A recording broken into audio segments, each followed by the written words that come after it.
So, Mike, I know that we've worked together for quite some time, but we've put something in place here on this farm that we hope is going to take us into the future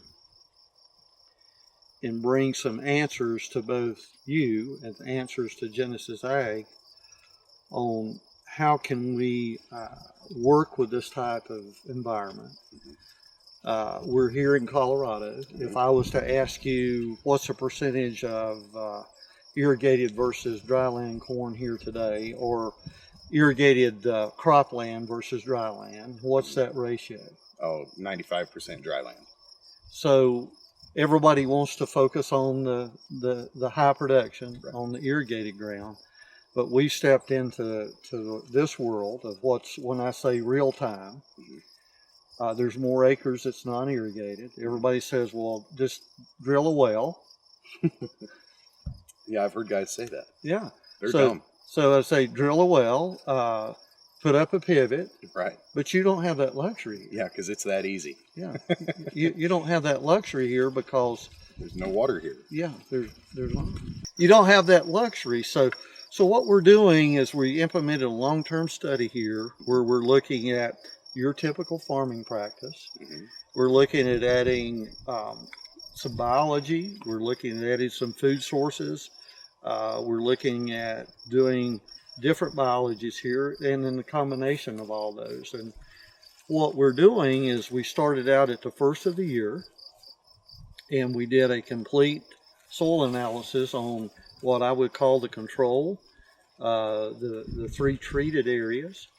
And we're looking and we're going in for a full soil analysis where we're breaking that soil down completely, that instead of just available phosphorus, we're looking at the total phosphorus, we're looking at total potassium, total zinc, boron, calcium, magnesium, all of those elements, and we're getting a total breakdown of what's here, not just what is like P1.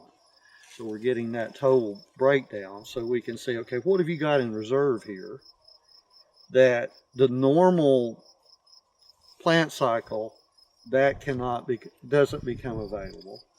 Can we make that more available? But we're also saying, Mike, we might be able to reduce some of your inputs.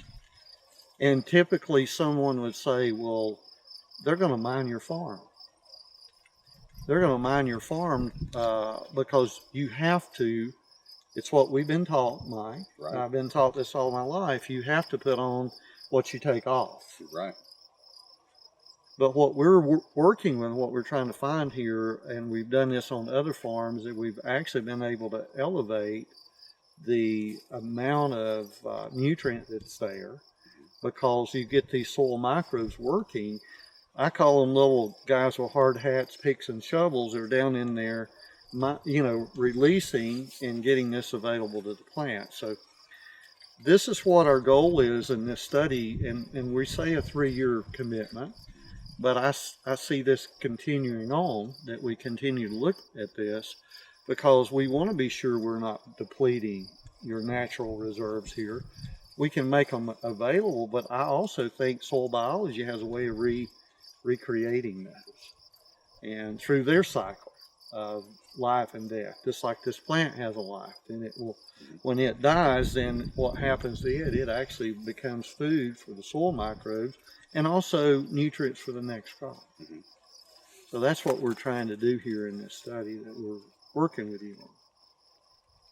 Well, I'm excited about that because there's so little effort, so little focus put on us in the high plains, our dryland acres. For a million years, it was just anhydrous before you plant wheat.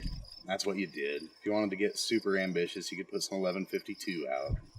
And no one really tried to fine-tune anything or understand what we're doing or what we're missing or anything like that. And I really appreciate the effort and time that Genesis devotes to it. Well, when we look at a full, I will call it biological screening, it's much like you and I going in for blood work. They'll break that completely down, and we'll get a full diagnostic sheet. This is where you are today. and this is your overall health. That's what we're doing here. They may put you on a diet or put me on a diet, and then what they want to do is they say, okay, come back in 3 months. We want to check your blood again to see if this is working or not. We're kind of sort of doing that same thing here, because we're looking at when you get started in the spring. We say April 15th, May 1st to take this first sample.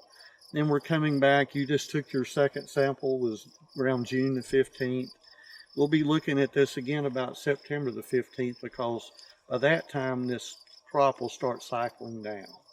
And so our biology will actually start going and senescing and shutting down, preparing for the winter, because the crop is not there to support it. We're not getting the root exudates to feed the soil biology.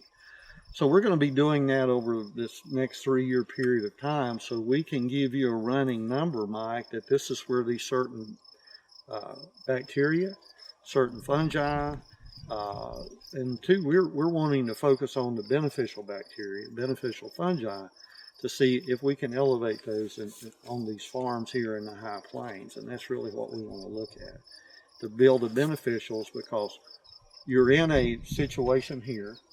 This crop has limited moisture.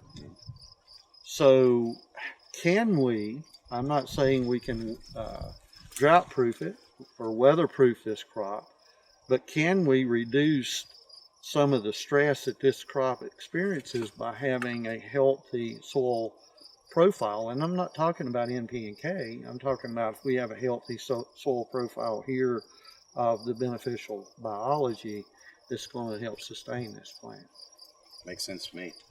So it's just like you and I ate a big steak last night. Okay, that's going to sustain us, but we're also still going to need other things to go along with that, other nutrients that steak didn't supply. Need a hamburger. Yeah. Well, you ate potatoes or whatever, we ate last night. We have those supplements to go along with it. So the same thing with this crop. And those things we're tweaking. We're hearing about elements. We're researching elements that we don't typically hear in the farming arena. And that could be something that relates to our human health as well. Right. We all, in our society and in our industry, we've always looked at what chemically can we do. We got to kill this. We got to, and the word weed control, pest control. We have to control this. Why don't we let and work with nature to let it help us? If we want to use the word control, I'm fine with that. But why don't we let nature help us and assist us in the production of this plant? That's what our goal is.